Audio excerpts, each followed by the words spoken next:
Hi, this is Nicholas Bell with IONCINEMA, here to review The Night, the third film directed by Kourosh Ahari, which will be available January 29th, 2021, courtesy of IFC Midnight, premiered earlier at the Santa Barbara Film Festival.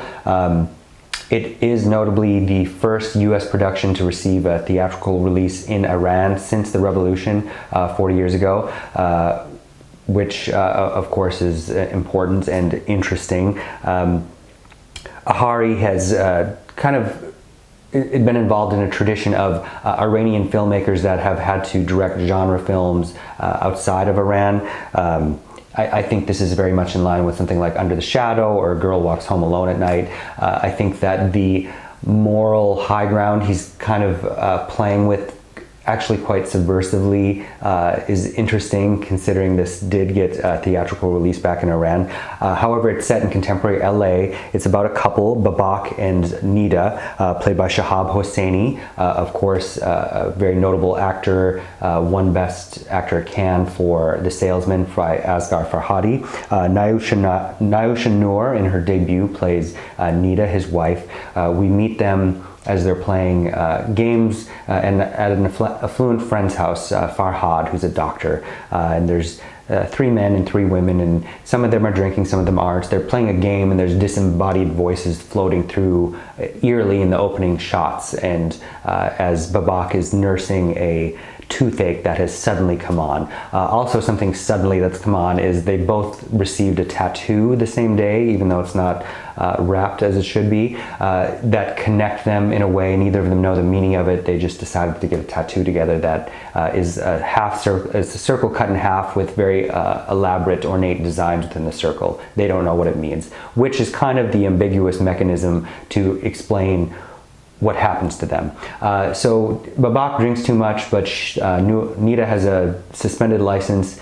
They take their infant child and leave the party, get lost in LA because their GPS starts going crazy. There's also a black cat in the background that seems to be stalking them.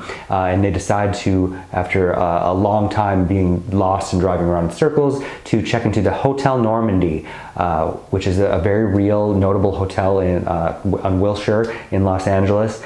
Here it's operating kind of like a Hotel California, aka the Overlook in The Shining. I think that comparisons to Kubrick are a little bit of a stretch, because anything set in a haunted hotel where people can't get out, I think will court those kind of comparisons. But there is an excellent mood established here. I think that Ahari and screenwriter Milad Jarmooz, they expect a lot of heavy lifting from their audience, in that there are some subtle details that kind of help explain what's happening in the ending that could easily be missed if you think that the early conversations are kind of more on the banal side. They're important. Listen. They check into the hotel. They seem to be the only guests. Gregory Maguire, a character actor who is the lead in Ahari's last film, Generations, of course is kind of a weird oddball.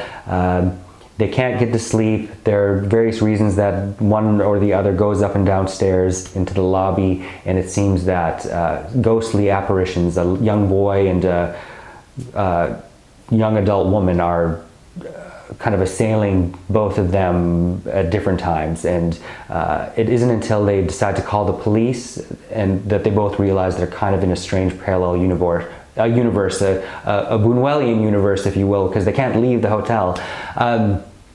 Of course, some of these issues are explained, and the major themes that might be obvious to some seem to be that the truth shall set you free, but one of them does not want to tell the truth. And rather than The Shining, another a shot, I won't ruin it, but the final shot that is actually kind of unforgettable in the film, that's set up earlier with a painting, is kind of like what Taylor Hackford does with a moment with Jennifer Jason Leigh and Dolores Claiborne.